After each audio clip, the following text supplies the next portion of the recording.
take to enjoy those golden years. Yeah, working to 80 is probably not the plan for a lot of people. It seems unbelievable, but the traditional retirement age of 65 is unimaginable for a growing number of us. For the average Houstonian, however, it is possible if you get to work. At 2 years old, Isabella is everything a toddler is supposed to be, and her 1-year-old brother Gabriel does his part as well. For their dad, Miguel Cabrera, this is what the foreseeable future holds. It's one of those things where it is what it is. In many ways, Miguel and his circumstances represent the average Houstonian who, according to the latest census, is a 32-year-old man, white and likely Hispanic, has 2 kids under the age of 18, an average household income of $79,000, and a mortgage. The here and now is more important than the golden years. Round and round, round and round. If retirement were to come right now, I wouldn't be ready. The Cabreras are not in dire shape, certainly, but daily and emergency expenses eat up any extra cash. Miguel works a second job to help pay off the bills. But despite that, he and his wife know they've got to plan. While each contributes to a 401k, he's vested in a pension, and they are trying to sock away money for themselves and the kids' college. The income has its limits.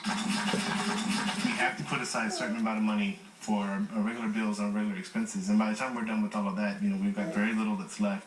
So what we do have that would be left over, it's split. It's very small. It's not a huge amount, but what we're able to put away is going back into our savings for like our emergency fund. Now, the number of people actually planning for retirement is a very small percentage of the population. Most people are just trying to plan how to get by the next month. Financial planner Lance Roberts says the Cabrera's circumstances are not unique. As he has crunched the numbers time and time again, he says the average consumer has just $50,000 stashed away for retirement.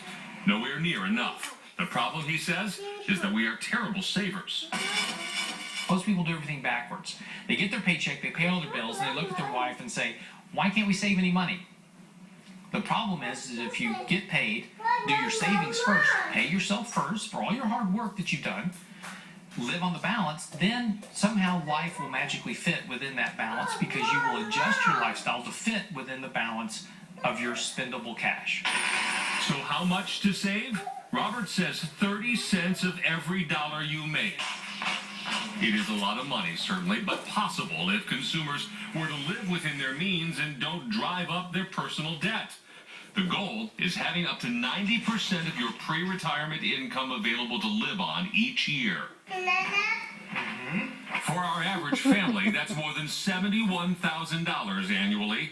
We'll assume Social Security will still be able to provide a portion, but it will be less than half. So pensions and interest will have to do the rest. And the nest egg may seem like a lot of money. You would need $2 million in the bank to generate that other $40,000 a year. So the problem becomes the amount of income that you can generate on the remaining assets you have available to live the lifestyle that you want to live. The encouraging thing is that there is still plenty of time for someone like Miguel Cabrera, decades really, but while he may not be thinking much of retirement now, if he wants to one day, he can't procrastinate. It's pretty difficult, it's pretty tight, but nevertheless, even though we make the sacrifices for it, we know that in the long run we'll be able to reap the benefits for it all. It's one of the biggest mistakes people can make as they try to prepare for retirement is trying to reach for too much too quickly. Stock market crashes and dips have repeatedly cost investors huge portions of their portfolios. Our expert Lance Roberts suggests a much more conservative investment that keeps pace with inflation at least. That way your nest egg is more likely to last as long as you need it. So how pessimistic are you about retirement? Perusal of our Facebook and Twitter pages shows a lot of people worried. Just a couple of examples here. Vicky Strickland, for example, says, if only we could see what's ahead, then I'm certain that we could be slitting our collective wrists right now. Anthony Stortz put it simply, retirement, what's that? We'd love to hear what your retirement strategies are. Share them with the rest of our viewers on our Fox 26 Houston Facebook page. A new record for American drivers, but it's not a good one. Your World Business Report is coming.